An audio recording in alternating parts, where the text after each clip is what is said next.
Comme j'avais toujours voulu faire du deltaplane et que souvent on m'avait refusé parce que j'étais une femme à l'époque, les copains me disaient ouais, tu vas pas nous faire suer, on va pas monter ton aile et tout ça.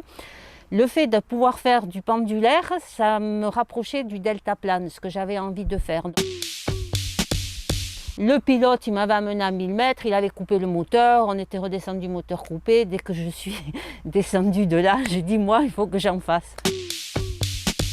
J'avais un autre copain qui était un moniteur de ski aussi, Pascal Morel, que les anciens doivent bien connaître, parce qu'il avait fait quand même pas, je crois qu'il s'était posé en haut du Mont Blanc, oui, en ULM, il avait fait beaucoup de choses en ULM, pendulaire. Et je lui dis, j'aimerais faire de l'ULM pendulaire, je sais que tu en fais, il y a des femmes qui en font. Il me dit, oh, oui, il y en a plein. Donc je dis, bon, ben alors je vais en faire. Enfin, j'en ai pas vu une pendant des années. Mais on faisait 4 heures de mécanique pour 1 heure de vol.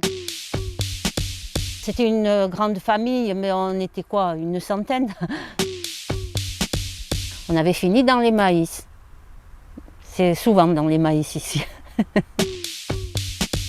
Ça ratatouillait, bon, plus rien, je prends un champ, je me pose et je commence à démonter le carburateur. En effet, le gicleur était bouché, il y avait un peu de paille et de trucs comme ça. Et je l'ai débouché avec ma boucle d'oreille parce que je ne savais pas trop quoi prendre, je n'avais pas vraiment l'outil qu'il fallait avec moi. Et en effet, alors c'est resté dans les annales, j'ai débouché. Il y en avait qui étaient plus casse-cou que d'autres. Hein. Patrice Barcouda, Olivier Vita, leur but c'était d'essayer de se toucher l'aile quand ils volaient quand même. Et comme on était tous des copains, Patrice Barcouda m'avait passé son aile parce que lui il en voulait une plus performante. Olivier Vita avait pris mon moteur qui était plus puissant, ça lui correspondait mieux, il m'avait passé le sien. Enfin, on avait fait des espèces de mélange de machines. Mais le classement, on s'en foutait. Le but, c'était d'avoir fait l'épreuve, surtout qu'au mois d'août, dans le Poitou, à midi, ça tape bien quand même.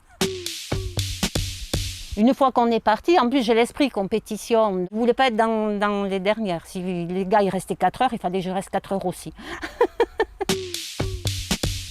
Instructeur, pour moi, c'est le plus beau métier au monde. Instructeur ULM, tous les lâchers que j'ai faits. Et tous ces gens qui, quand on lâche quelqu'un, ce regard-là, quand il est parti tout seul et qu'il revient, la première fois où il est parti tout seul, et ça m'a toujours émue. Du premier au dernier lâcher que j'ai fait de l'école ULM pendant 10 ans. Je ne sais pas combien j'en ai lâché, je ne les ai jamais comptés, mais c'est apprendre aux gens à voler, je trouve ça super.